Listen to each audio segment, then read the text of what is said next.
on the day I got engaged to Elias. His childhood sweetheart caused a scene at our engagement party. She went so far as to slit her wrists. The engagement ceremony was ruined, and I was exhausted. Chapter 1. Outside the emergency room, everyone was in a panic, including Elias. Only my expression remained cold, indifferent, tired. She's out, she's out. The light above the emergency room went out. The door opened, and a doctor in a white coat walked out. She's fine. We managed to save her. Everyone sighed in relief, even I did.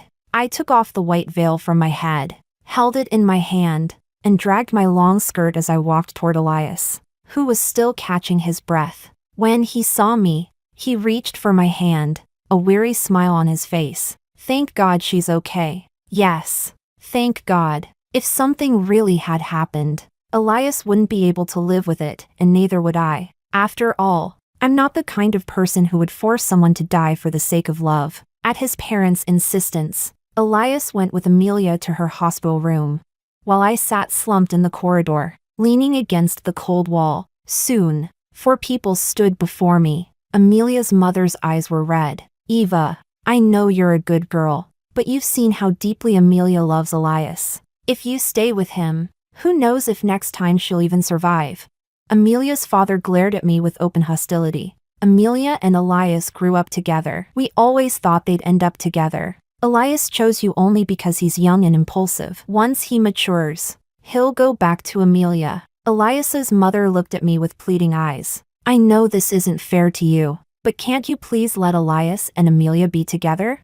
I know my son, he may act indifferent, but he's dying inside. They've been close since they were kids. Elias's father grumbled angrily, his tone full of reproach. I told you before they shouldn't be together.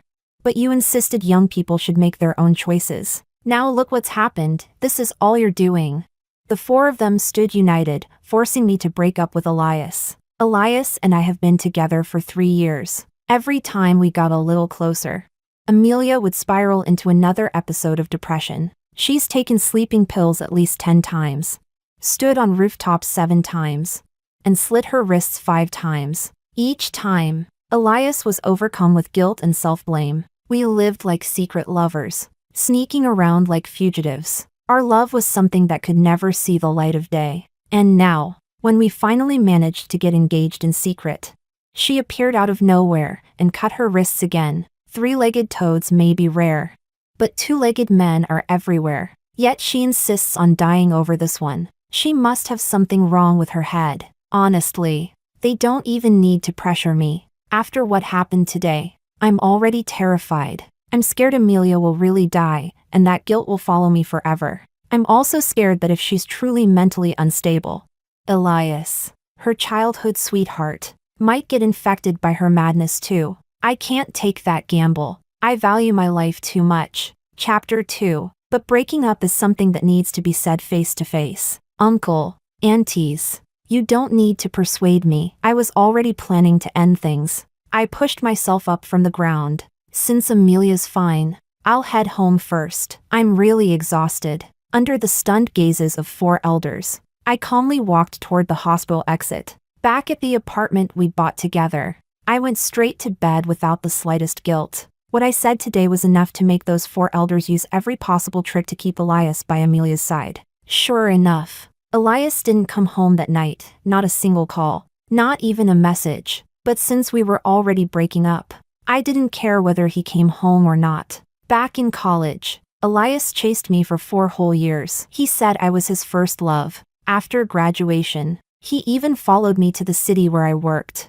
He was so persistent that I finally gave in. If I had known he had a childhood sweetheart who tried to kill herself every time he looked at another woman, I wouldn't have dated him even if someone paid me. 3 days later, Elias finally came back. He looked haggard, his face drawn and pale. When he saw me, his eyes were filled with hurt. Eva, I'm so tired. Seeing his exhaustion and need for comfort, I hesitated for a second, but I knew staying with him meant living in constant fear. The weariness came flooding back. If you don't cut it clean, chaos will follow. I took off my ring and handed it to him. Elias, we're not right for each other. Let's just end it. His tired expression froze. replaced by shock, as if a bucket of ice water had been poured over his head. He grabbed my hand tightly. Eva? What are you saying? End it? Because I haven't been home these days? Listen to me, Amelia.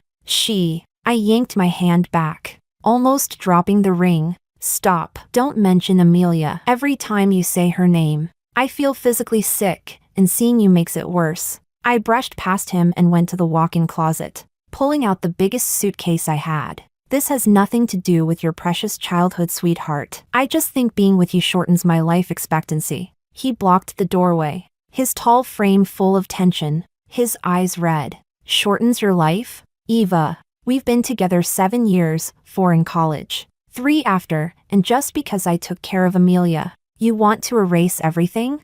Don't you know how much I love you? I laughed coldly, shoving clothes into the suitcase. Elias, your love is too heavy. It comes with a bonus, a childhood sweetheart who might slit her wrists any moment. Your love means living every day under the shadow of. If she really dies, we'll be the ones to blame. Sorry. I value my life too much to play this kind of thrill-seeking game. I zipped the suitcase shut with a sharp, metallic sound. The ring's yours. Let's end this cleanly. As for this apartment, live here if you want. Sell it if you don't. Just transfer me half of what it's worth. I don't agree, he growled, grabbing the suitcase handle. Why do you get to say it's over? Amelia tried to kill herself. We grew up together. I can't ignore her. What did I do wrong? Because I spent a few days taking care of her? She almost died. Eva, can't you stop being so cold-blooded? I almost laughed out of anger, yanking the handle back. But he wouldn't let go. Fine. I'm cold-blooded, Elias. Let me tell you something, I've had enough. I've had enough of your self-destructive sweetheart. To protect her fragile feelings, I've turned into the mistress who has to hide in the dark. I've had enough of you rushing to her side every time she flinches, leaving me behind like I don't exist. I've had enough of both your families looking at me like I'm the homewrecker who forced myself into your lives. And I've really had enough of living in fear. Terrified that one day I'll open my phone and see the headline Amelia's suicide attempt succeeds. And everyone, including you, will look at me with that "it's all your fault" stare. Elias, your love is poison wrapped in sugar, and I'm afraid of dying, so I'm done eating it. I dropped the suitcase and reached for another bag to pack my valuables. Let go, or I'll call the police and report you for unlawful confinement. He froze, his hand tightening and loosening again, torn between pain and confusion. It's not like that. Eva, I love you. Amelia's just sick. She needs help. If you don't want me to, I swear I won't see her again. Please. Believe me, won't see her again? Elias, do you really think that's possible? With your endless tolerance and your family's blind indulgence, you'll never get rid of her, not in this lifetime. I've figured it out. Being with me only triggers her. The best solution is for us to separate. That way she won't keep trying to die. You won't be exhausted. And I can finally live like a normal person. I grabbed my bag and my laptop. I stayed just to say this clearly. Let's end this peacefully. I held tight to my luggage. Let go. I'm tired. Just let me go. He finally released his grip, his face full of hurt. Eva, I know you're angry. It's my fault. I didn't take care of your feelings. If you want to move out, I'll agree. Calm down. I'll give you space. But breaking up, that I won't agree to. I gave him one last, exhausted look, picked up my suitcase, and walked out the door. The moment it closed behind me, I heard something shatter inside. Chapter 3, with nowhere else to go. I checked into a hotel. Elias called every day, but I hung up without hesitation every single time. His messages on WeChat kept increasing too. Just like when we had first fallen in love, he'd share his daily life, cook my favorite dishes every day, and deliver them to my office, even when I refused to see him, even when I outright rejected him. He kept showing up, relentless as ever. He stubbornly believed that we hadn't broken up. My coworkers started to persuade me. Come on, every couple fights. Don't be so hard on him. A man like that doesn't come twice in a lifetime. When he once again bought afternoon tea for everyone in the office, I finally pulled him into a quiet corner. Elias, I said, my tone calm but firm. We've broken up. Please stop doing this, okay? You're making things really hard for me. Elias suddenly pulled me into his arms, his voice trembling. Eva, I don't agree to breaking up. Let's not separate, please? Tell me what I did wrong. I'll change. As long as you don't leave me, I'll change everything. Eva, we love each other so much. Please don't give up on me so easily. For a brief second, I almost gave in. The warmth of his embrace felt achingly familiar, but I quickly pushed him away, wiping my face. Elias, I made myself very clear that day. Your love can't fix Amelia's problems. And it can't erase the constant fear she brings, that she might kill herself at any moment. I'm exhausted. Elias, I don't want to live like this, always on edge. Before I could finish, his phone rang with that piercing ringtone, the one he had set just for Amelia. I looked at the caller ID and gave a faint, cold smile. Go ahead and answer it. You don't want to regret it later. If something happens to her. Elias looked at me, torn and conflicted, but eventually picked up the call. Amelia, I told you. Stop calling me. Don't. A woman's panicked voice cut in. This is Amelia's mother. Come to the hospital, please. Amelia woke up and didn't see you. She's cut her wrists again. I'm begging you. Please come see her.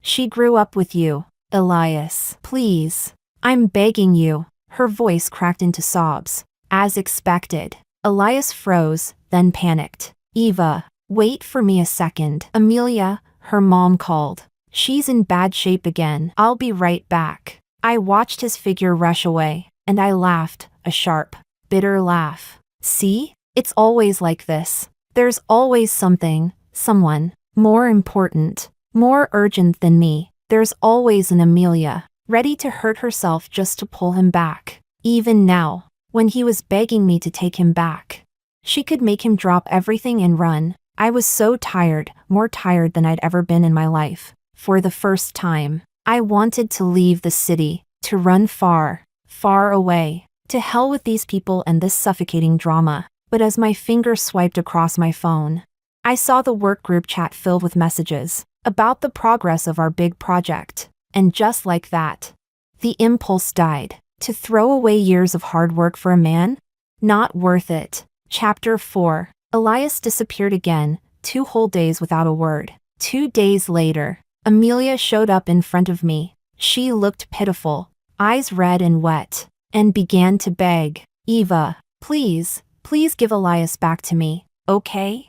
I can't live without him. Last time when I slit my wrists, I really didn't want to live anymore. I just wanted to bless you both. But Elias doesn't want me to die. He still cares about me, protects me, he still loves me. So please, I'm begging you, give him back to me. I'll do anything you want if you just give him back. Eva, I want to live, please. Save my life and give Elias back to me. She clutched my arm, her fingers ice cold and trembling uncontrollably, the touch of someone on the edge of madness. A wave of disgust surged straight to my head. For 3 years, she had used her own life as a weapon to threaten me. Even after I broke up with Elias, she was still haunting me. I yanked my arm free and stepped back, widening the distance. Amelia, listen carefully. Elias and I are over. Completely. If you have the ability, go make him marry you, but leave me alone. And another thing, your life is yours.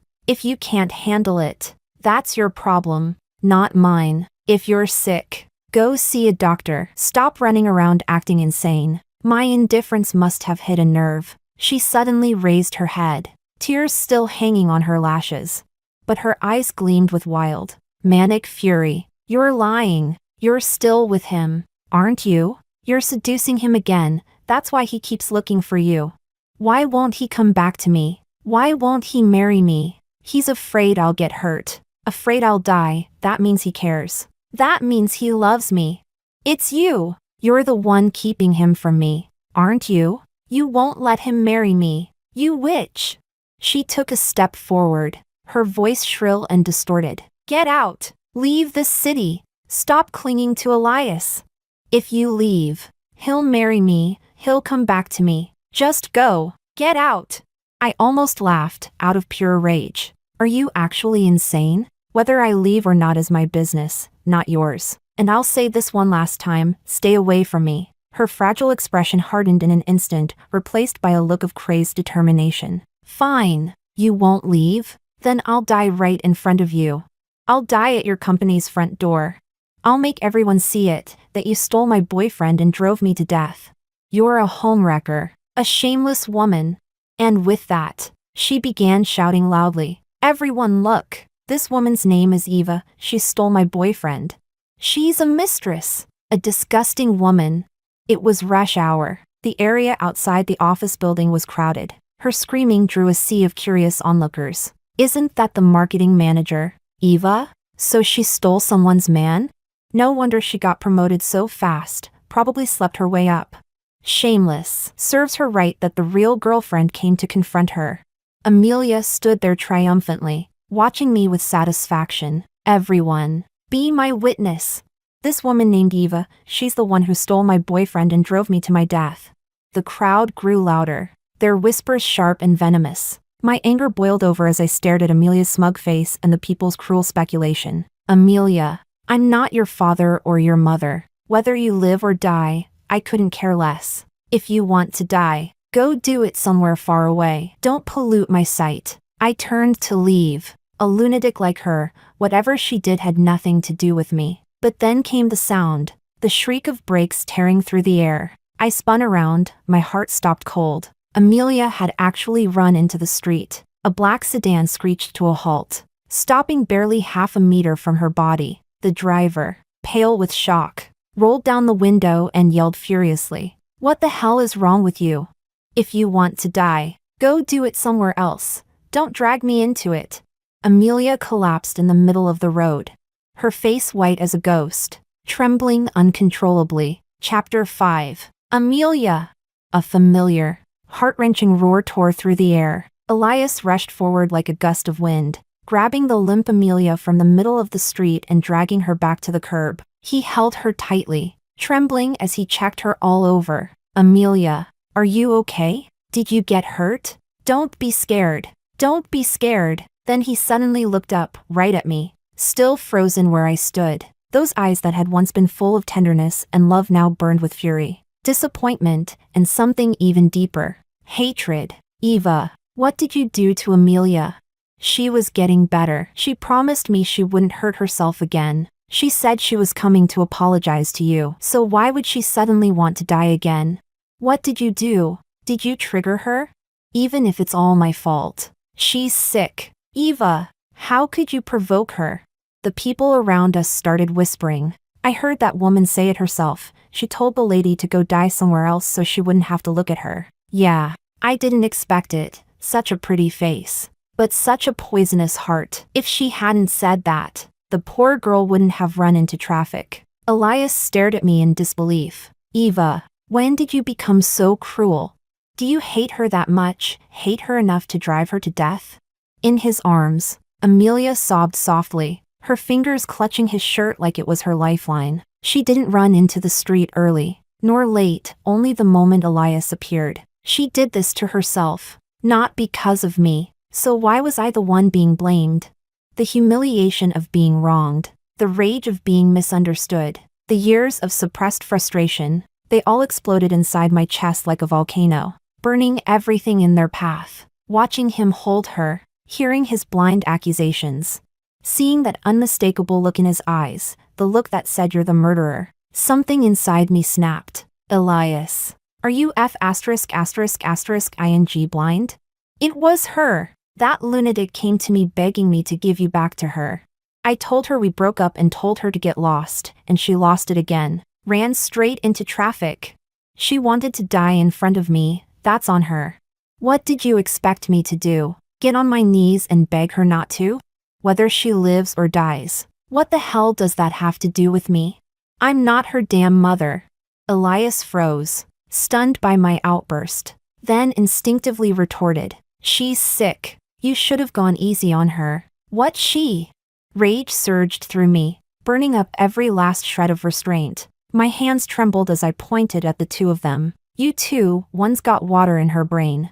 The other's been kicked in the head by a donkey. You're a match made in hell, a perfect pair of lunatics. Both sick. And not just a little. And you, Elias, this pathetic woman's constant suicide drama is all your fault. You've spoiled her rotten. You know she's mentally unstable, and yet you keep enabling her without limits. She throws a tantrum, and you feel sorry for her. She cries, and you compromise. She slits her wrists, and you drop everything, even your fiancé, just to stay by her side. Now she runs into traffic, and there you go again, rushing in like some damn savior. If you care about her that much, if you can't let her go, then why the hell did you chase me? Why drag me into this cesspool you two call love? I suddenly swung my finger toward Amelia, who shrank back into Elias's arms in fright. And you, Amelia, other than using your pathetic life as a weapon, what else are you capable of? Sleeping pills, jumping off buildings, cutting your wrists, and now what? Car accidents? You think the world will stop spinning when you die?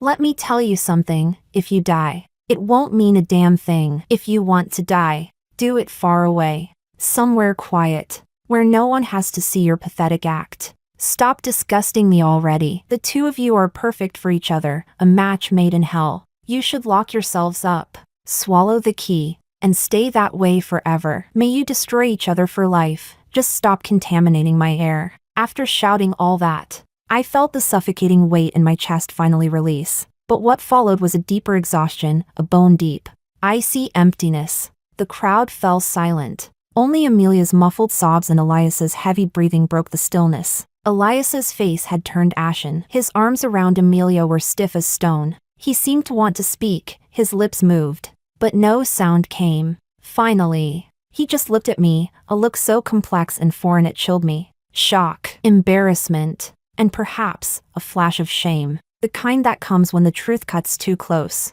Amelia, still in his arms, glared at me through tears. Her expression twisted, half fear, half hatred. Then Elias's voice came, hoarse but sharp as a blade. Apologize. Eva, you know Amelia is sick, and you still provoked her. You owe her an apology, even if you're my fiancé. That doesn't mean you can go too far. I let out a short, bitter laugh. Your fiancé? Do I need to remind you that our engagement ceremony never even finished because of the woman in your arms slitting her wrists? We're already done, Elias. And you're still calling me your fiancé? Are you out of your mind? You want me to apologize to this manipulative psycho who uses her life as leverage? You're the one who needs therapy. I took a deep breath, casting one last look at the pair clinging to each other. Two tragic lovers who acted like the whole world was against them. I felt nothing but disgust. Remember what I said, lock yourselves up and stop bothering me. Just the sight of you makes me sick.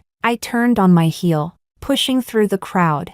My back straight, my steps steady. I didn't look back once. Behind me, Elias's voice roared, full of barely restrained fury. Eva, stop. I told you, I don't agree to break up. You're still my fiancé. I ignored him completely. There was only one thought echoing in my mind. Go, leave, get out of this damned place. Maybe the heavens finally took pity on me. Because a few days later, the company's upper management called me in. They said, due to business expansion, they needed someone to take charge of the newly established southern branch. For at least a year, it was a rare opportunity, a challenge, too. I didn't hesitate for a second. All right, I said, I'll go. Chapter 6. The plane pierced through the clouds, leaving behind that suffocating city and every memory that came with it. Watching the rolling sea of clouds outside the window, I finally felt something I hadn't felt in years, relief. Raw and weightless, like surviving a disaster. The air in the south was humid and warm, carrying the faint scent of flowers I didn't recognize. Work was overwhelming, endless tasks, meetings, and reports, but that chaos became the best kind of anesthetic.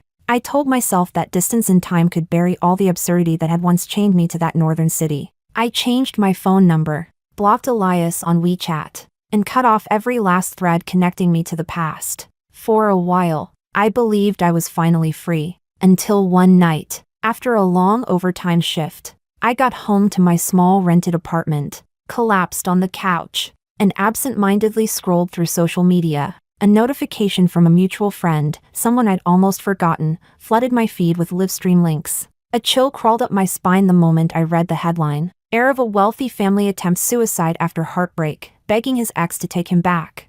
It felt like an invisible hand clamped around my heart, crushing it. Cold dread and sheer disbelief surged to my head all at once. My fingers trembled as I tapped the link. The live footage was shaky, the wind howled through the mic. I recognized the place instantly, the rooftop of Elias's family's corporate building. He was standing barefoot on the narrow edge of the rooftop, his white shirt whipping against his thin, fragile frame. Beneath him, flashing police lights, fire department safety cushions, and a sea of onlookers. The live chat comments were exploding. Oh my god, he's really going to jump?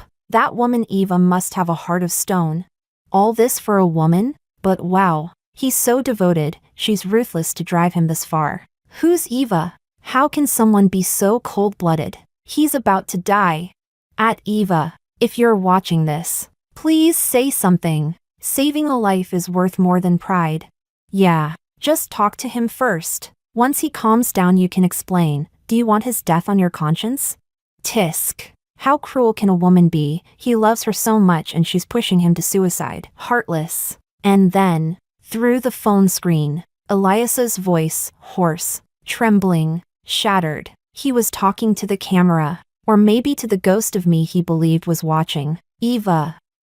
Eva, I know you're seeing this. You blocked me. You're hiding from me. I'm going insane. I was wrong. I swear I was wrong. I shouldn't have defended Amelia. Shouldn't have hurt you. Just come back, please, if you agree to take me back. I'll do anything you say. From now on, whether Amelia lives or dies, I, Elias, won't care. I swear it. He staggered forward a step. Screams erupted from below. Eva, please, just say something. Promise me we'll get back together. If you don't, I'll jump. I mean it. Without you, my life has no meaning. Can you really watch me die? We spent 4 years in college, 3 more working and loving each other. We just got engaged a few days ago. How can you throw me away like that? You know how much I love you. Eva, answer me. Do you really want to drive me to death?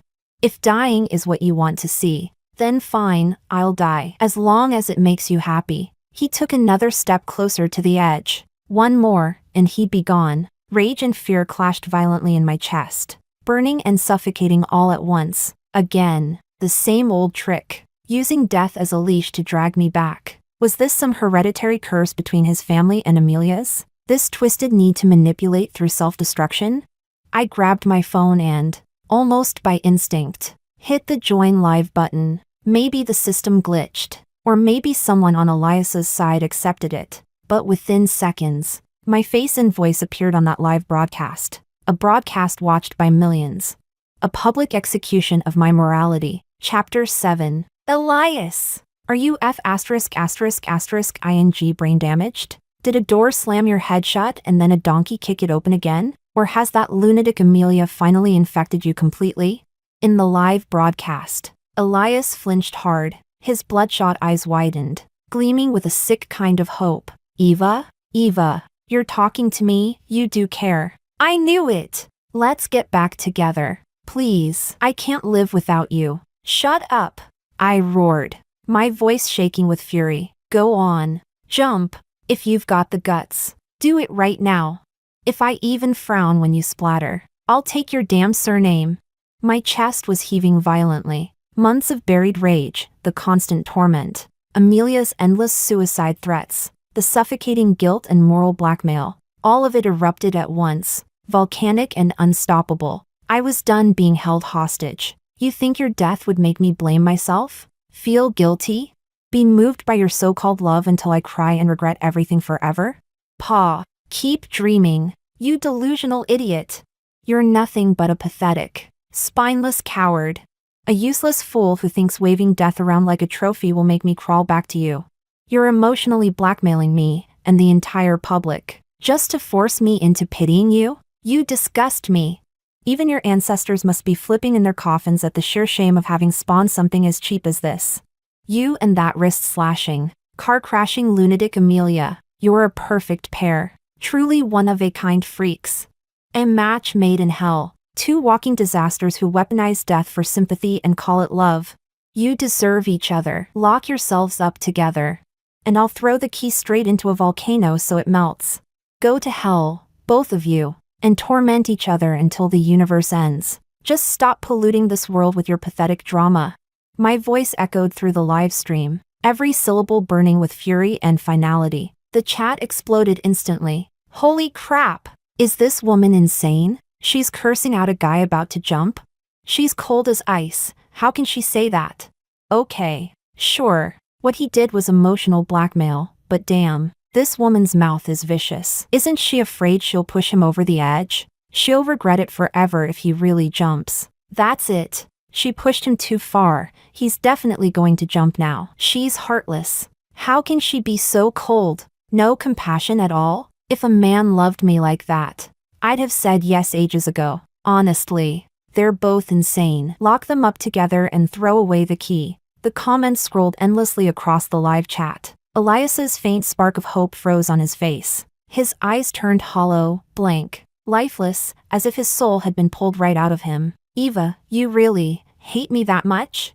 He murmured weakly, his body inching another half step toward the abyss. Yes, I said flatly, my gaze cold as steel. I hate you. I hate people like you, lunatics who use their own lives as weapons. If you're going to jump, then stop stalling like a coward. Just jump. Get it over with. Do us all a favor, and thank your entire family for me while you're at it. That last sentence came out like fire through clenched teeth. I couldn't bear to look at his face anymore, that pathetic expression full of blame. That silent accusation of you made me do this. I ended the call, hung up on the live broadcast, closed the door on that suffocating arena of moral judgment. The screen went black. Only my ragged breathing and the thunder of my heartbeat filled the tiny apartment. My palms were slick with cold sweat. I couldn't stop shaking. I stumbled into the bathroom and splashed ice-cold water on my face again and again, trying to wash away the bone-deep chill, the fury, the fear. The next morning,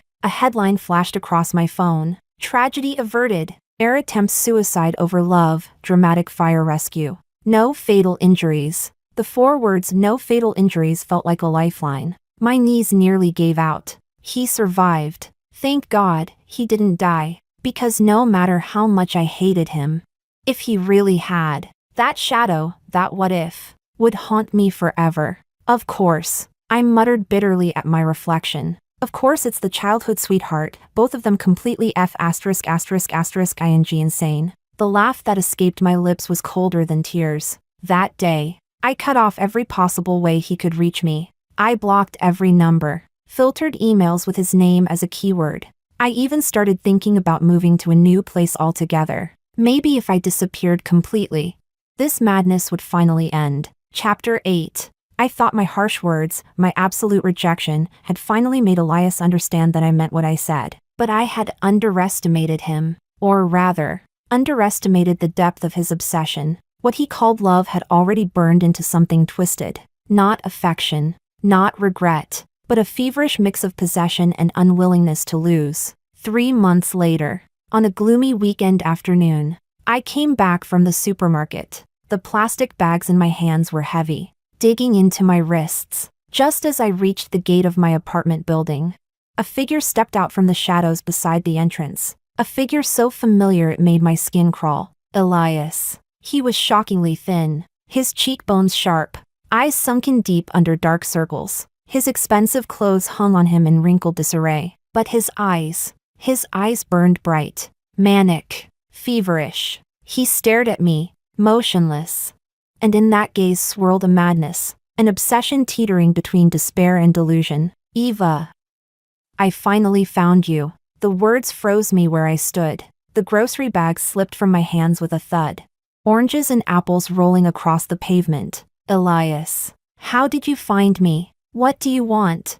My voice was sharp, trembling. I took an instinctive step back, hand groping inside my purse for my phone, ready to call the police. Don't be afraid. Eva, please. I won't hurt you. I was wrong. I know I was wrong. I shouldn't have pushed you. But I love you. I don't know what else to do to make you stay. He took a quick step forward, and then, with a dull thud, dropped to his knees. Eva, please don't call the police. Just, let me finish. He looked up at me, those once proud eyes now brimming with tears. I know I was wrong, horribly wrong. I was an idiot, a coward. I shouldn't have let Amelia control me. I shouldn't have hurt you over and over again. I love you, Eva, I really do, down to the bone. He shuffled forward on his knees, grabbing the hem of my jeans with trembling hands. These past 3 months have been hell. Not hearing from you, not seeing you. I thought I was going insane.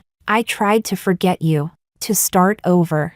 But I can't. When I close my eyes, it's you. When I open them, it's still you. You're carved into my soul like a brand I can't erase. He began pounding his chest with his fist, the sound heavy, desperate. Eva, look at me. I don't want anything else anymore. The company? To hell with it. My family? I don't care. Amelia? I told her it's over, completely. I only want you. If you'll just come back to me, he said hoarsely, voice trembling. We can leave this place, go somewhere no one knows us. Just the two of us. We'll start over. Eva, please. I'll spend the rest of my life making it up to you. I'll use my life to prove it. I'll love you. Only you. He knelt there, tears and snot running down his face, his once proud posture crumbling into the dust. Every word he spoke dredged up the fragments of warmth we once shared, fragments I had buried deep under the ruins of his obsession. The clumsy way he'd courted me when we first met.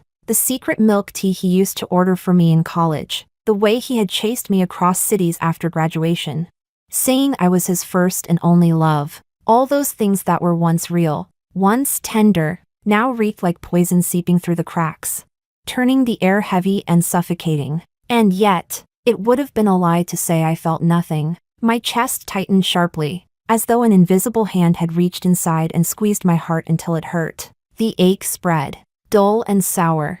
A ghost of what used to be. Looking at him now, his pitiful desperation, his eyes swollen with pain, and those nostalgic memories shimmering faintly like dust in sunlight. A wave of emotion surged up from somewhere I thought long dead. Pity? Sorrow? Or perhaps that faint ripple, that almost forgotten trace of feeling buried for too long under all the madness? My body went rigid. My lips parted, the cold get lost rising to the tip of my tongue. But for a moment, it caught in my throat. A crack, small, fragile, split through the ice of my resolve. Just a flicker of hesitation, like the first fracture on a frozen lake. And in that exact instant, as my heart faltered, as my mind slipped for the briefest breath, Elias! Chapter 9. Out of nowhere, a flash of white burst from the bushes like a bullet. Amelia. Elias! You don't want me anymore? You'd throw away your family for that bitch? Then what's the point of me living? Her scream was shrill, distorted by rage, despair, and sheer madness. Before Elias could react, before my brain even caught up to what my eyes were seeing, she was already in front of him. Her right hand shot up. In it, a box cutter, the blade gleaming coldly under the weak afternoon light. No. Amelia! Stop! Elias shouted, panic tearing through his voice as he tried to stand. Too late. SSSK. Amelia slashed down with brutal precision, the blade carving deep into the pale flesh of her wrist. It wasn't a cut, it was a gash. Blood didn't flow out. It sprayed, bright red, shockingly vivid, splattering across her white dress, dripping in rhythmic beats onto the gray pavement. The world seemed to freeze. Elias's face, twisted in horror, his mouth open in a silent scream, turned to stone. His eyes bulged as if they would burst from their sockets. He stared at the fountain of blood pulsing from Amelia's wrist like his entire universe had just collapsed. But Amelia didn't even flinch. She shook her arm, scattering drops of blood everywhere. Her face was pale but eerily serene, twisted into a grotesque smile of triumph. Her voice trembled, faint with shock and blood loss. Elias, see? She doesn't love you. She hesitated. She despises you. Only me, only I am willing to bleed for you, to die for you. My blood, my life, they're yours. Her body swayed, color draining from her face. Yet her eyes, wild and bright, locked greedily on Elias. Eyes that wanted to drag him down into hell with her. Aya! Elias's scream shattered the frozen air. It wasn't just horror, it was the howl of a man finally breaking. He sprang up like a cornered animal gone berserk. Not toward me, but toward her. His hands tore through his own hair, yanking it in violent handfuls. Amelia, what the fuck do you want from me? Are you insane? Do you want to kill me? Is that it? Is that what you want? He lunged forward, grabbing her bleeding wrist, pressing hard on the wound to stop the blood. Please, I'm begging you. Amelia, just stop. Let me go. Please let me go. What will it take for you to stop? Do you want me to die in front of you? Huh? Is that what you want? Amelia whimpered in pain but still leaned toward him, her voice faint and delirious. I just want to be with you. Elias, don't leave me. Every drop of blood in my body turned to ice. That tiny flicker of hesitation I'd felt a moment ago, gone, washed away completely by the sight of that gushing blood. By this grotesque theater of obsession, all that remained inside me was an abyssal coldness, a numbness so deep it felt like my soul had left my body. I didn't bend down to pick up the groceries scattered across the pavement. With stiff, trembling fingers, I pulled out my phone, dialed the police. Then I turned around. No running, no screaming, just walking, slow, mechanical steps toward the building's cold metal gate. The sensor light blinked green. The door slid open silently. I stepped inside. Didn't look back. Didn't watch as those two star-crossed lovers writhed and screamed in their shared pool of blood. Behind me, the heavy gate slid shut, sealing off the stench of blood, the shrill screams, and everything else that still belonged to that madness. I drew a deep breath, but instead of air, it felt like I was swallowing shards of glass. My body trembled uncontrollably, not just from fear, from exhaustion, the kind that empties you out from the inside, the kind that comes from staring straight into the face of human insanity, and realizing how bottomless it truly is. Chapter 10. The police and ambulance came. They took Amelia and a shattered Elias away. The property manager, pale and trembling, came to ask what had happened. I brushed him off with a few words. Just an unstable stranger causing trouble. And like that, the world seemed to slide back into order. Calm, deceptive, temporary. But I knew this peace was only a pause, a surface that could shatter at any time. If Elias found me once, he could find me again. And Amelia, the wound on her wrist, that deep gash where bone had gleamed white, it would become another shackle around Elias's neck. And a new weapon for her madness. They were two vines tangled around each other, poisonous and unbreakable, choking everything in their path. And I was just the unfortunate one caught in their thorns. True fear doesn't come from the flash of a blade, or the sight of blood spurting in the air. It comes from the knowing that you've been marked by someone who will never stop. That your life no longer belongs entirely to you. They didn't fear death, or perhaps death was simply their favorite weapon. And I, the coward who cherished life too much, was the perfect prey. Every night for days, I woke up screaming from nightmares. Sometimes I saw Elias swaying on the rooftop, about to fall. Sometimes I saw Amelia's blood gushing endlessly from her wrist. Sometimes, both of them lunged toward me, faces twisted, voices shrieking, "Why don't you love me? Why won't you let us be together?" Exhaustion, not the kind that sleep could cure, but a weight pressing down from inside my chest, smothering every breath. Should I call the police? Report him for harassment? Threats? Yes, I could, but proof? This kind of emotional entanglement, half love, half insanity, slipped too easily through the cracks of the law, and if I pushed too hard, he might snap completely, he might retaliate, he might really die and drag me down with him. Run away again? Change cities? Abandon the job I'd fought so hard to secure? Live like a rat, darting from shadows, afraid of every noise? Why should I? The thought came quietly, born from exhaustion, from terror, from the endless looping fear of what was to come. Maybe the only way to end this curse was not to fight it, but to surrender, on my terms, not to violence, but to their madness, to their logic. I sat before my computer, fingers hovering over the mouse, in the endless scroll of blacklisted contacts.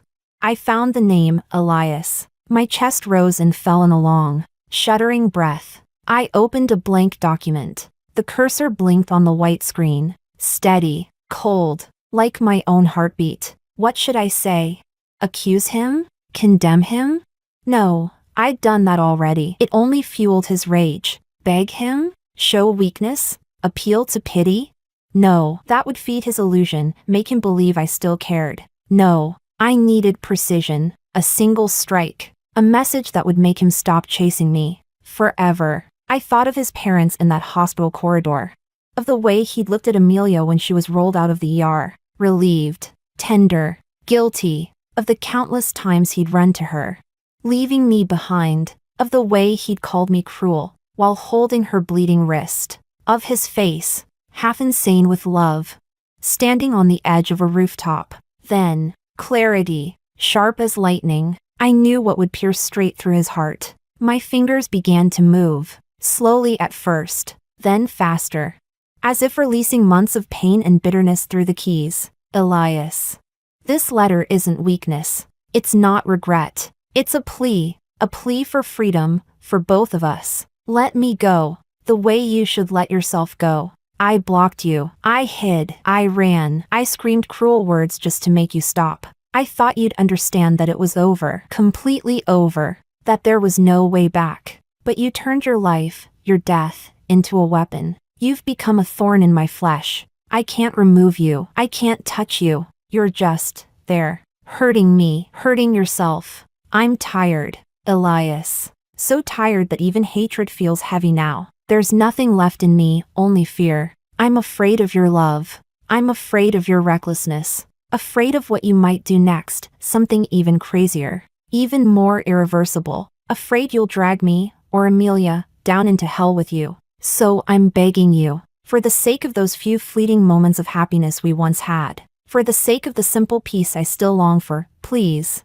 let me go. Stop searching for me. Stop threatening me. Stop calling your obsession love. Because now, in my eyes, you've become exactly what Amelia was to you. You once begged her to let you go. Now I'm begging you the same. Let me go. I'm not your salvation. I'm not your lifeline. I'm just an ordinary person, forced to the edge of a cliff by you, and by that same mad girl you could never cut loose. For the sake of the life we both claim to cherish, let me go. From now on, may the mountains be high, the rivers long, and may we find our own separate peace. Eva. When I typed the last word, my fingers fell limp on the keyboard. No anger, no grief, just the hollow, desolate quiet that comes after a storm. The sent notification blinked. I blocked his number again immediately. Then, silence. No reply full of hysteria. No calls from strange numbers. No shadow standing under my window. 1 day, 2 days, 3, a week. The southern city had entered its rainy season. Endless drizzle tapping on glass. The air thick with humidity and faint mold. Work, home, meals, sleep. Life flattened into a calm so absolute. It was almost lifeless, as if that entire blood-stained nightmare had dissolved into memory. And just when I started to believe that my letter hadn't reached him, that maybe even words had no power to pierce his madness, a text arrived. No name, no punctuation, just one short sentence from an unfamiliar number. Got your letter. Take care. And nothing more. He understood. At least, he understood that one sentence. The sharpest, coldest truth of all. The way you saw Amelia is the way I see you now.